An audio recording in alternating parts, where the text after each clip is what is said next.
महामार्गावरून आमदार सतेज पाटील यांनी राज्य सरकारवर हल्लाबोल केला। महाविकास आघाडी म्हणून आम्ही शेतकऱ्यांच्या पाठीशी खंबीरपणे राहणार असं सांगत मंत्री हसन मुश्रीफ व पालकमंत्री प्रकाश आंबेडकर यांच्या मंत्रिमंडळातील भूमिकेबद्दल साशंकता व्यक्त केली। तो म्हणाला, त्यांनी या मार्गाबाबत नाराजी की विरोध दर्शवला हे स्पष्ट करावे अशी मागणी केली। आमदार सतेज पाटील पत्रकारांशी बोलताना म्हणाले की निर्णय महत्त्वाचे घेतलेले आहेत। कसं बघता याकडे, कारण एका बाजूला विरोध वाढत असताना अशा पद्धतीने निर्णय, मला वाटते निवडणुकीच्या आधी शक्तीपीठ महामार्ग रद्द अशी तत्कालीन मुख्यमंत्र्यांनी भूमिका घेतली होती आणि जाहीर केलं होतं। ते सगळ्यांच्या समोर जाहीर केलं। मग मतासाठी फक्त घोषणा होती का असा प्रश्न आता जनतेला या ठिकाणी पडला। आणि मग गरज नसलेला महामार्ग, मी सातत्यानं म्हणतोय गरज नसलेला, याला कारण आहे कारण की रत्नागिरी नागपूर हायवे आहे आणि म्हणून गरज नसलेला महामार्ग शेतकऱ्यांच्या माथी लादू नका अशी आमची पुन्हा एकदा शासनाला विनंती असते।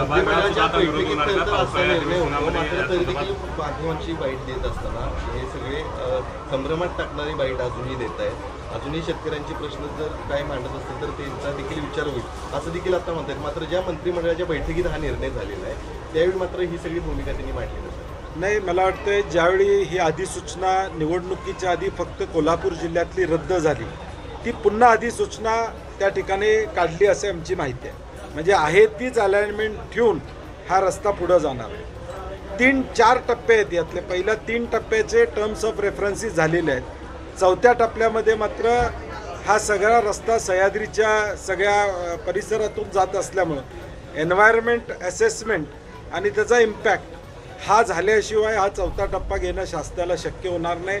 आणि म्हणून ती अलाइनमेंट बदलायचं हे करायचं अशा ज्या चर्चा आहेत ते साफ खोटं आहे। आमचं म्हणणं एवढंच आहे की हा कोल्हापूर जिल्ह्याचा फक्त प्रश्न नाही तर हा 12 जिल्ह्याचा प्रश्न आहे। आणि म्हणून मला वाटते आता सन्माननीय मुश्रीफ साहेब असतील, पालकमंत्री प्रकाश आंबेडकर जे असतील, ते मंत्रिमंडळात काय बोलले आम्हाला माहीत नाही, परंतु नंतर बातम्या आल्या की त्यांनी त्या ठिकाणी विरोध नोंदवला का नाराजी व्यक्त केली आम्हाला नेमकं माहीत नाही। आता ते तुमच्यासमोर काय बोलले मला माहीत नाही आणि त्यामुळं त्यांची भूमिका स्पष्ट होणं गरजेचं आहे की बाबा नेमकं राज्य शासन म्हणून भूमिका काय आहे। नाराजी ते जरी व्यक्त करत असले तरी मग मुख्यमंत्र्यांच्या ड्रीम प्रोजेक्ट समोर त्यांच्या हतबलता आहे असं म्हणायचं का? कारण ज्या पद्धतीने हा प्रोजेक्ट रेटण्याचा प्रयत्न दोन्ही पक्षाची राज्यातल्या महायुतीच्या सरकारमध्ये हतबलता आहे। आता बजेटवरून डिपार्टमेंटच्या वेगवेगळ्या निर्णयातून वेगवेगळे निर्णय आज होताना आपण पाहतोय।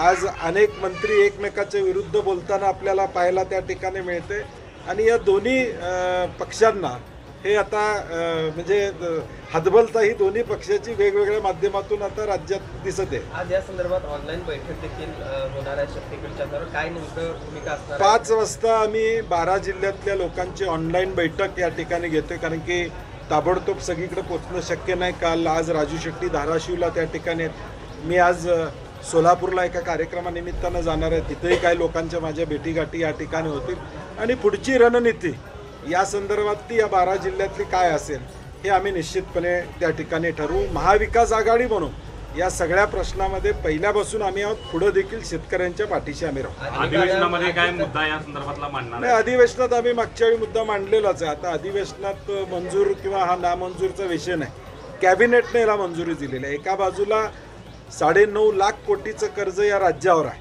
आता परत हे हुडकोकडून कर्ज घेणार आहेत।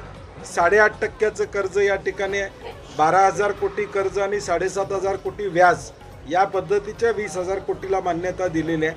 आणि मला वाटते आता DPDCला आता निधी किती आला हे आपण सगळ्यांनी पाहिलेलं आहे। गोपीनाथ मुंडे साहेबांच्या नावानं असणाऱ्या विम्याचे शेतकऱ्यांचे पैसे अजून मिळालेले नाहीत। सोयाबीनला या ठिकाणी भाव त्या ठिकाणी मिळालेला नाही, परंतु प्रायोरिटी ही कॉन्ट्रॅक्टर धार्जिन प्रायोरिटी या राज्य शासनाची आहे। खरं तर परवा मंत्रिमंडळाची बैठक झाली त्यानंतर